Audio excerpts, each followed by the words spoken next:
కొంతమంది మన చుట్టుపక్కలే ఉంటారు, మన గురించి చాడీలు చెప్పి మనకు నష్టాన్ని కలుగజేస్తారు.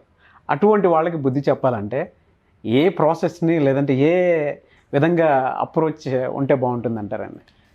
మన పెద్దాళ్ళు ఒక మాట చెప్పారు, చెప్పకరా చెడేవు అని.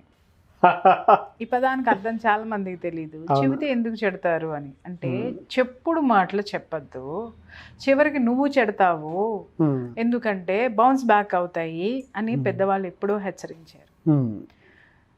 ఇలాంటి వాళ్ళు మనకి జీవితంలో, దైనందిన జీవితంలో మనం నిజంగా మన సొంత స్నేహితులు బాగా ఉన్నారు అనుకున్న వాళ్ళని చూస్తాము, మన చాలా దగ్గర బంధువుల్ని చూస్తాము, మన సొంత రక్త సంబంధాలని చూస్తాము, భార్యాభర్తల మధ్య కూడా చూస్తాం. ఈ చెప్పుడు మాటలు అనేవి ఎలా ఉంటాయంటే నాగరాజు గారు, అసలు ఇవి ఎందుకు వస్తాయి, ఎందుకు చెప్పాలనిపిస్తుంది అని అంటే, ఒక మనిషిని ఇంకొక మనిషి యొక్క విజయాన్ని కానీ సక్సెస్ని రిసీవ్ చేసుకోలేనటువంటి ఒక చిన్న మనస్తత్వం అంటారు దాన్ని.